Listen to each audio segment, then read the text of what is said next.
small team tries to fill in this question of so what around all this technology. How does it connect to Australian society? How does it connect to industry and government? How do you make decisions about how to respond to digital technology? Because it is likely to change your lives, your careers, the sorts of companies you work in and how they operate into the really quite near future.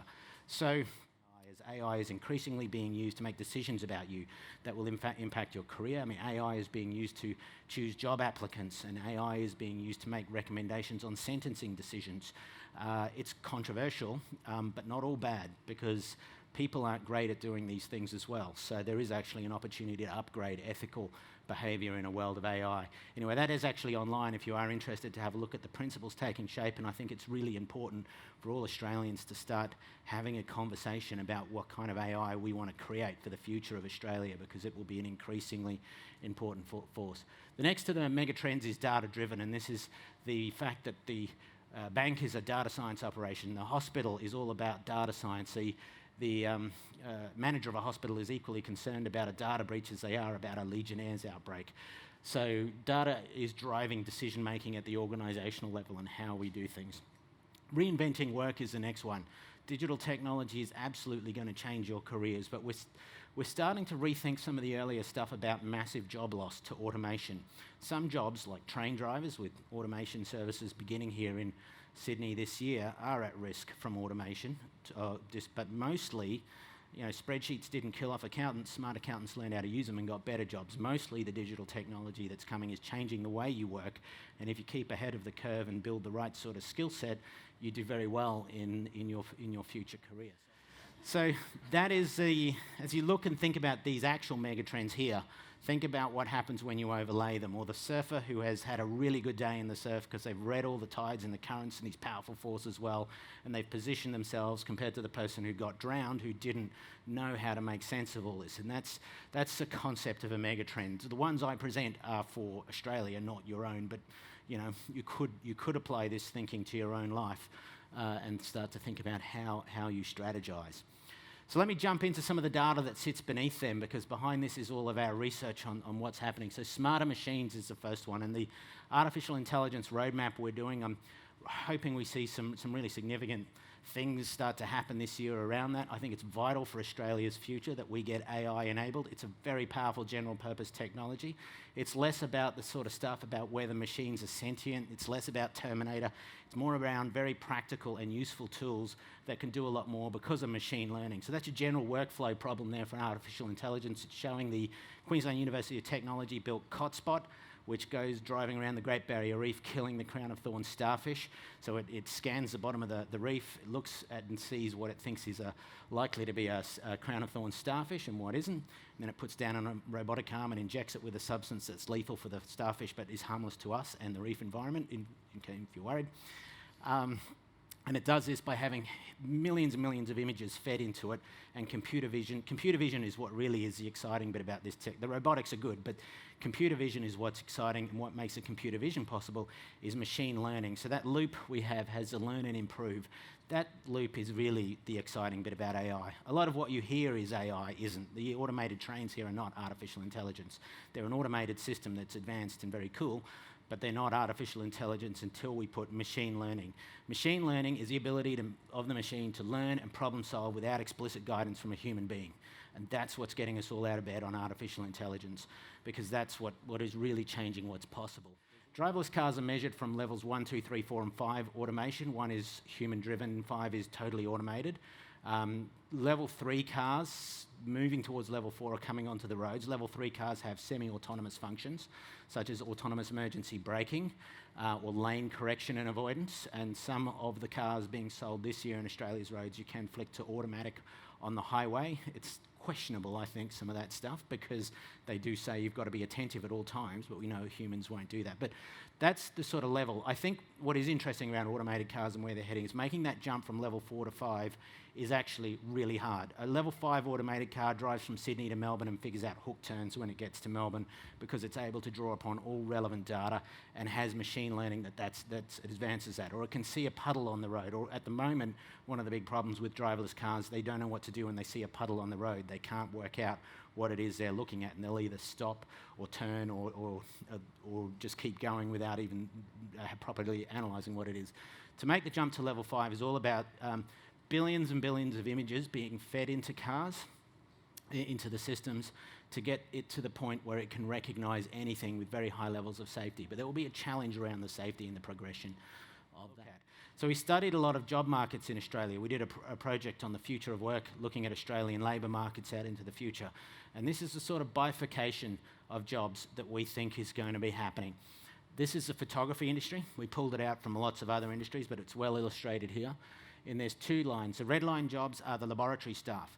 Their jobs are rules-based, repetitive, structured, and highly amenable to automation, like a train driver. We can look at the tasks they perform, and there is high levels of automation is possible. They've almost disappeared. So when you order a print, like a poster or something today, you upload your image, you then choose all the specifications, you hit print, and it puts it on whatever canvas you want, and it's sent to you, and hardly any human is involved in the process. And mostly that's now how it happens. But at the other end is the field photographer.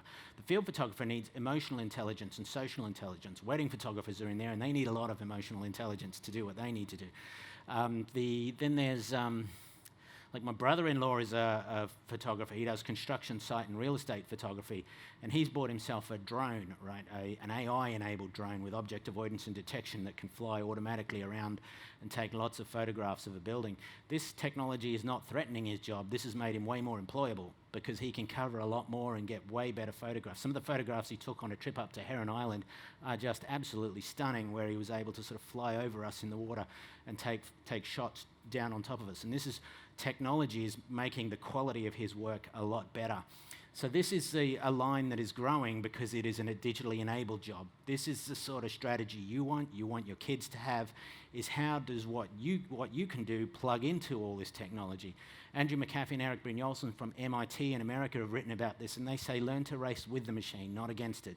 If you're doing the same thing as it, it's on a track to beating you really soon. But if you are doing something that's differentiated and plugged in, like my brother-in-law, it's going to really push you forward very quickly.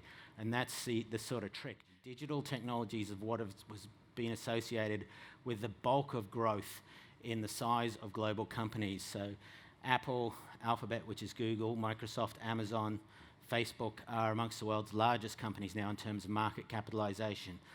We've not seen growth as quick as this ever before. And also when we do divide-bys on number of staff per total dollar value of the company, very few staff are required to create companies of these size compared to what we saw before. So it's changing the global economy, and I think what's happening is we are seeing a rethink of Ronald Coase's theory of the firm. Ronald Coase was an economist. He won the Nobel Prize in economics for his theory of the firm, which was why did corporations get big last century and become the dominant way of organising economic activity? He said it was down to 2 things. Transaction costs. They can manage transaction costs by internalising all their operations and their staff and training to standards and production processes, and that really brings down the transaction costs inside the firm.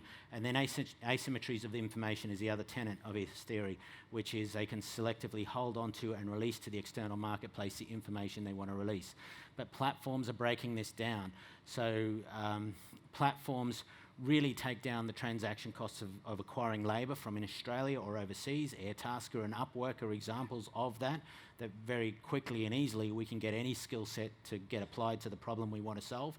And then also asymmetries of information with TripAdvisor, for example, getting into every hotel room changes the ability of the large hotel chain like a Hilton to selectively release the information that it wants to the outside world. So the rules are being rewritten of economics in the digital era. The new business models too are geared towards R&D, and this is a bit of a challenge we think for Australia in that the R&D being done is building powerful digital technologies like Amazon Echo would be one example of many. There are others like it, but behind that is a whole lot of human language technologies, and the researchers have taken down the error rate on voice transcription to about 5.9% and less now, which means that these machines are better at working out what you're saying than a human being is.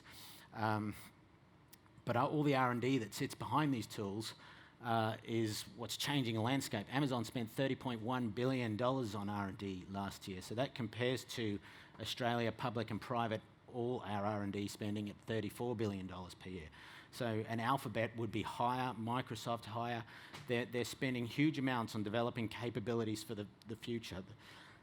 And those tools can come and that tool can compete with the Australian retail sector, because we can have a natural language conversation in the kitchen with it about the bread we want to buy and put it on the shopping list and have it delivered. But the bricks and mortar retailer, or even the semi-online retailer in Australia, may struggle to deliver that level of capability. So the pipeline of R&D that is on its way through these tech giants is pretty significant. They're putting more into R&D than governments are.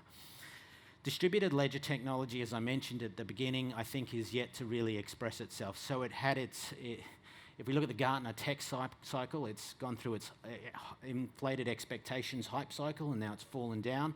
But we are now heading towards the plateau of productivity, where we're seeing an increased volume of real serious use cases. And the amount of use that Litecoin and Bitcoin and Ethereum have in actual real transactions, where people are buying real stuff with it, not just speculating, that's starting to increase as well.